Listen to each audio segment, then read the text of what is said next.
Pernikahan yang tak diinginkan. Bab 299. Bu Mahira, yang sedari tadi memperhatikan, tersenyum haru. Matanya melirik Pak Argatama, dan keduanya seolah sepakat dalam diam bahwa akhirnya, pagi ini, mereka menyaksikan perdamaian kecil di tengah luka yang perlahan membaik. 27. Namun, seperti ingin menegaskan batas yang belum boleh dilupakan, Din kembali bersuara. Kali ini lebih serius.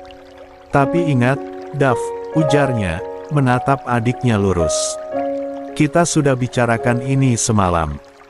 Kamu tahu apa yang harus kamu lakukan. Davian mengangguk dalam-dalam. Aku paham, Bang.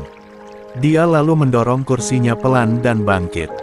Sebentar aku antar Alea pulang. Setelah itu, aku mampir ke rumah Mbak Asa.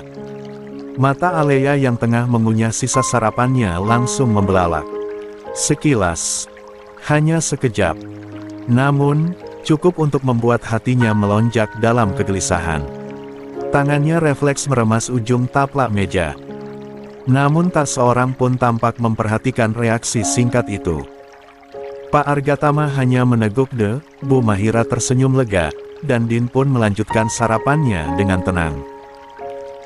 Hanya Alea yang kini menyimpan gelisah dalam diam, mencoba menenangkan debar di dadanya yang tak kunjung reda. Setelah sarapan selesai, Alea menyempatkan diri membereskan barang-barangnya serta Davian yang bersiap diri. Tak membutuhkan waktu lama, kini Alea berdiri dengan gugup di depan pintu, membawa tas jinjing kecil yang berisi perlengkapannya. Langkahnya pelan, tetapi wajahnya tegas seolah berusaha menyembunyikan gundah yang terus merayap. Bu Mahira menyusul dari dalam kamar, mengenakan blus sederhana dan kerudung santai. Sudah siap, Nak? Tanya Bu Mahira sambil tersenyum lembut. Alea mengangguk pelan. Iya, Bu. Terima kasih banyak sudah mengizinkan saya menginap tadi malam.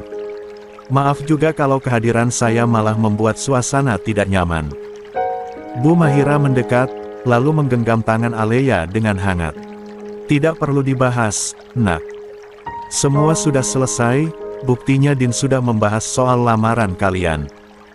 Namanya juga keluarga, pasti akan ada pertengkaran, sama seperti sendok dan piring. Alea tersenyum melihat kelembutan Bu Mahira yang amat sangat dia inginkan menjadi menantunya. Hati-hati di jalan, ya, Nak. Insya Allah, Ibu dan Bapak akan segera ke rumah orang tuamu. Kami akan melamar kamu dengan baik, sebagaimana kamu pantas diperlakukan. Alea lantas menunduk malu, rona pipinya memerah samar. Terima kasih, Bu, terima kasih banyak. Davian pun menyalami kedua orang tuanya dengan sikap penuh hormat dan antusiasme. Namun sebelum mereka melangkah pergi, suara Din tiba-tiba terdengar dari arah lorong, membuat langkah mereka terhenti. Dav, panggilnya pelan, tetapi tegas. Kalau kamu ingin menemui Asa, datanglah sendiri. Tidak perlu membawa siapapun masuk ke sana. Langkah Davian tertahan. Alea ikut menghentikan geraknya, diam di tempat dengan tubuh sedikit memutar. Selesaikan tanggung jawabmu. Lanjut Din, kini berdiri dengan kedua tangan bersilang di dada. Tanpa ada konfrontasi dari luar. Sekalipun itu calon istrimu sendiri. Suara Din tenang, namun begitu tajam. Dia bahkan tidak melirik sedikit pun ke arah Alea. Justru itulah yang terasa lebih menusuk bagi wanita itu, dipinggirkan secara halus, tetapi jelas. Alea menunduk, meremas tali tasnya di pangkuan. Matanya mulai terasa panas, namun dia menahan segala bentuk ekspresi yang mungkin membuat dirinya terlihat rapuh. Davian menatap kakaknya, mengangguk mantap. Baik, Bang. Aku paham. Namun Din belum selesai. Dia maju selangkah dan berkata dengan nada yang tenang tetapi penuh 28. Peringatan. Dan jangan coba-coba membohongiku. Siapapun yang datang ke sana, aku bisa melihat dari CCTV yang ada di gerbang utama. Ucapan itu menghantam seperti palu di dada Alea. Napasnya sontak tertahan. Mata membelalak kecil meski kepalanya tetap menunduk. CCTV. Batinnya terguncang. Ya Allah, jadi, kemarin dia tahu aku datang ke rumah itu. Dia tahu. Aku masuk. Panik langsung menyergap. Jantungnya berdebar seperti genderang perang. Telinganya terasa panas, dan jemarinya yang menggenggam tali tas mulai gemetar perlahan. Namun tak ada yang memperhatikan. Tak satu pun dari mereka tahu bahwa kalimat Din barusan telah menyayat ketenangan Alea hingga robek tak bersisa. Sementara itu, Din hanya menatap adiknya sesaat, sebelum kembali berbalik menuju kamarnya untuk bersiap ke kantor. Tanpa melihat siapapun, tanpa menjelaskan apapun. Namun, dia yakin, perkataannya barusan sudah mengusik ketenangan Alea. Itulah yang dia inginkan, meski sampai saat ini dia tak tahu apa tujuan Alea datang ke sana, bahkan istrinya enggan bercerita. Namun, tak masalah, cepat atau lambat dia akan mengetahuinya. Mobil meluncur pelan meninggalkan halaman apartemen.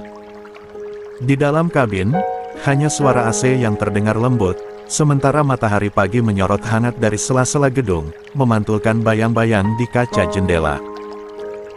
Alea duduk di kursi penumpang depan, membenamkan wajahnya keluar jendela, namun matanya tak benar-benar melihat apa-apa. Pikirannya masih terjebak pada kalimat Din tadi pagi, tentang CCTV di rumah itu, dan yang paling menghujam. Din terus melontarkan sindiran halus padanya. Davian melirik ke Alea sejenak. Maaf ya, Al, soal sikap Bang Din tadi pagi. Dia seharusnya gas acu itu. Aku tahu kamu pasti sakit hati. Alea yang sejak tadi melamun dengan pandangan kosong keluar jendela sontak terkesiap. Tubuhnya sedikit menegang sebelum akhirnya menjawab dengan nada kaku. Tidak apa-apa. Aku sudah terbiasa. Bukan kali ini saja Din bersikap seperti itu padaku. Nada datarnya membuat Davian mencuri pandang lebih lama ke arahnya, ada rasa bersalah yang mengendap dalam tatapannya. Semalam aku udah bicara panjang lebar sama abangku. Lanjut Davian, mencoba menghangatkan suasana. Dia sudah setuju sama hubungan kita. Tapi dengan satu syarat. Alea menoleh, alisnya terangkat sedikit. Dan kamu mau memenuhi syarat itu?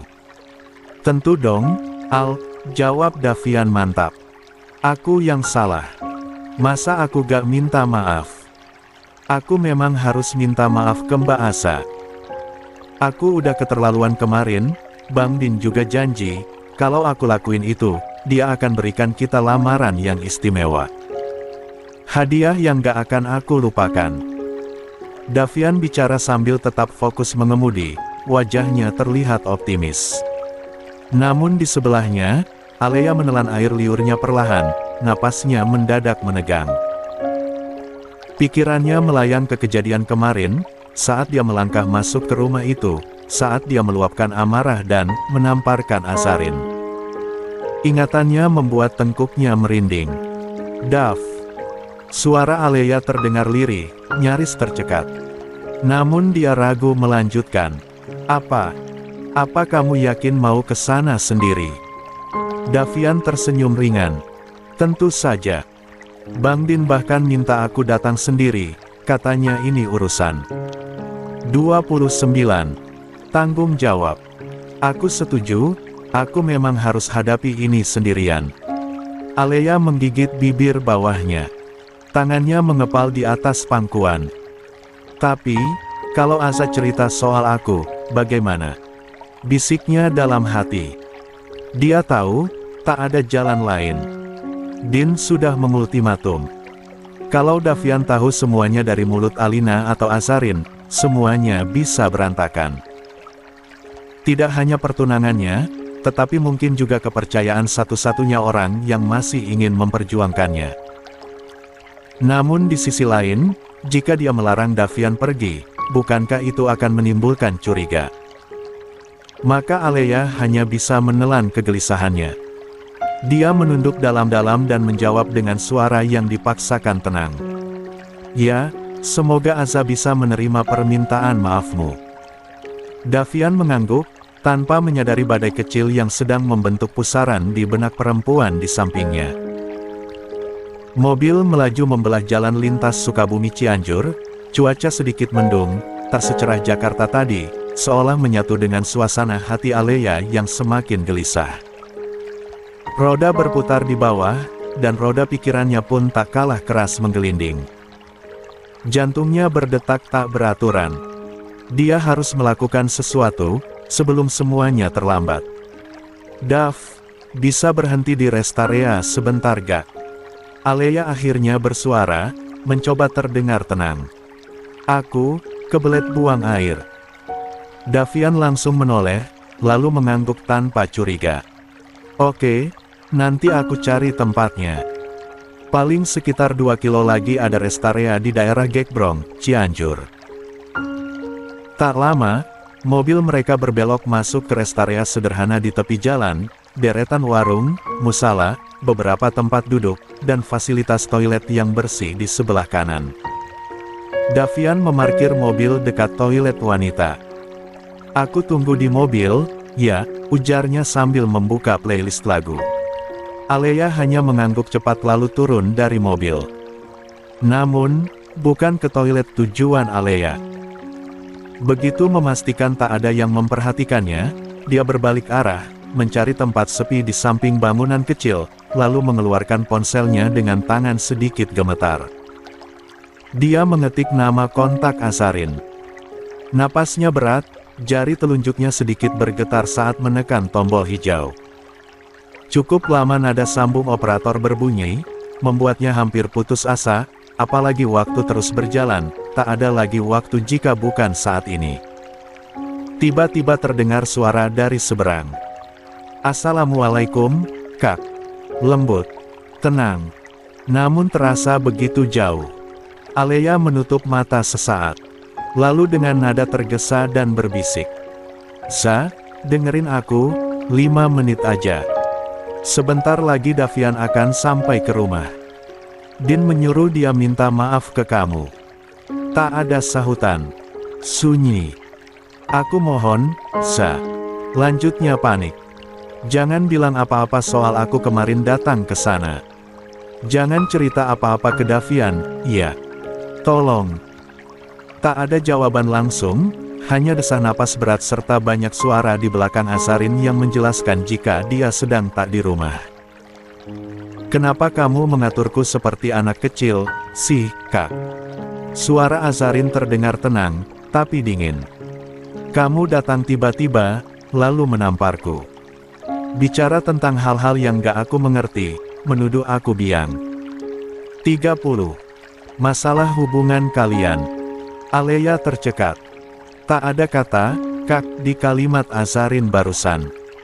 Dan itu menghantam keras ke dalam hatinya. Sekarang kamu minta aku tutup mulut. Lanjut Azarin. Kalau kemarin aku diam, bahkan tadi, ketika suamiku menelepon, aku tetap bungkam. Itu bukan karena aku bodoh, Alea. Alea menelan ludah pahit. Napasnya memburu. Aku bukan boneka. Bukan alat yang bisa kamu atur sesuka hati. Dulu aku menghargaimu sebagai kakak. Tapi sekarang, aku mulai sadar. Kamu gak peduli sama aku, kamu cuma peduli sama citramu. Sama hubunganmu. Za, suara Alea mulai pecah, nyaris seperti isakan tertahan. Tolonglah, demi aku, demi hubungan aku dan Davian. Aku juga punya hubungan, Kak. Potong Azarin cepat. Aku punya rumah tangga. Aku punya anak. Kamu ingin selamat dari lubang yang kamu gali sendiri, tapi kamu paksa aku jatuh ke dalamnya. Kalimat itu seperti gemuruh badai di dada Alea. Matanya terbelalak, tubuhnya gemetar.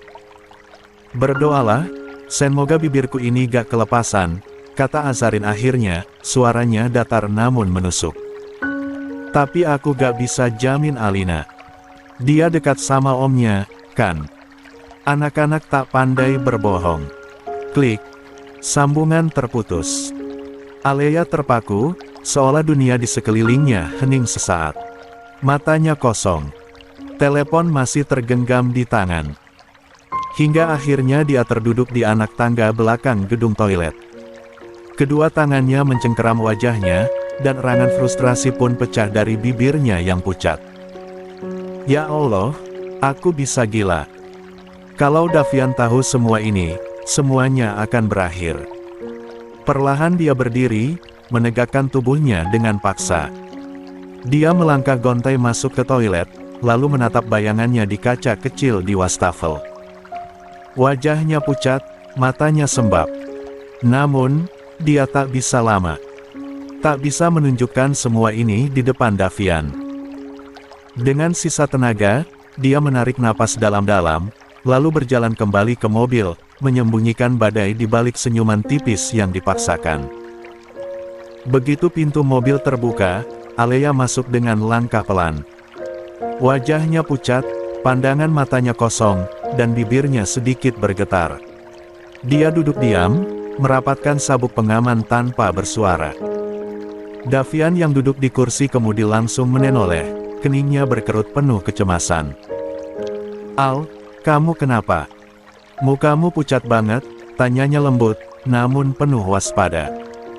Alea mengerjap sekali, mencoba menyembunyikan guncangan emosinya yang masih terasa sampai ke ujung tulang.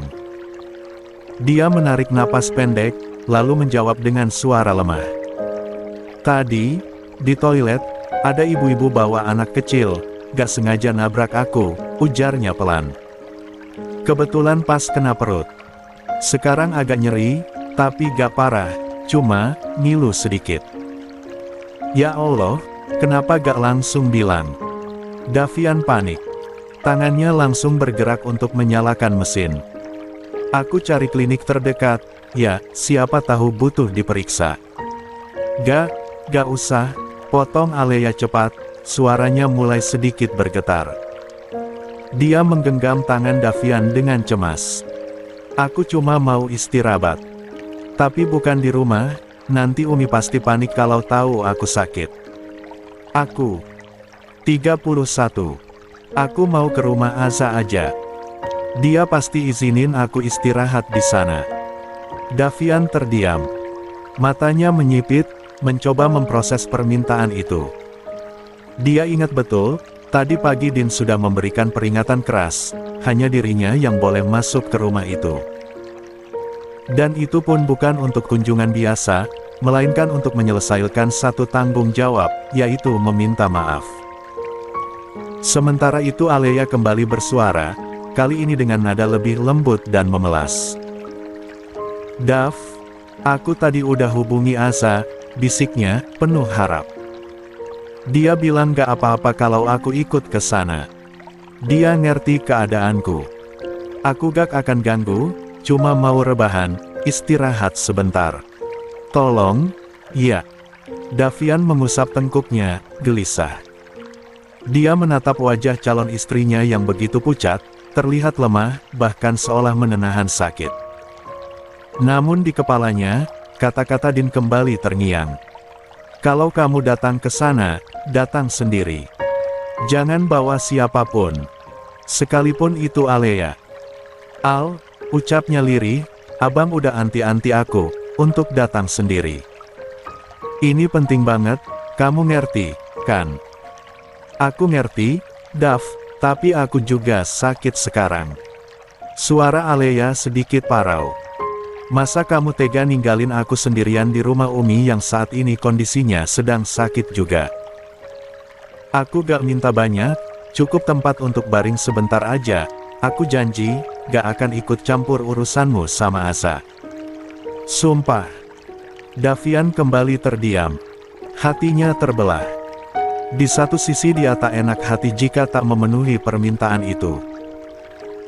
Namun di sisi lain, dia tahu dengan pasti, jika ini salah langkah, dia akan melanggar kepercayaan kakaknya yang sudah mendukungnya, meski sempat marah. Helaan napasnya berat, tetapi akhirnya Via berkata pelan.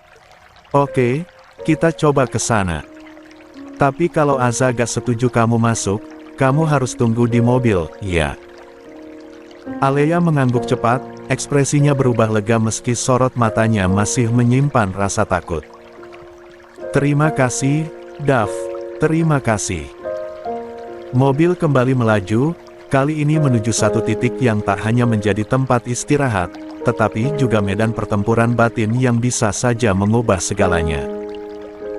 32. Begitu mobil berhenti tepat di depan pagar rumah berwarna krem dengan pagar besi tinggi, Davian segera mematikan mesin dan keluar. Udara Sukabumi pagi itu terasa lengang, namun denyut di dadanya tak juga tenang.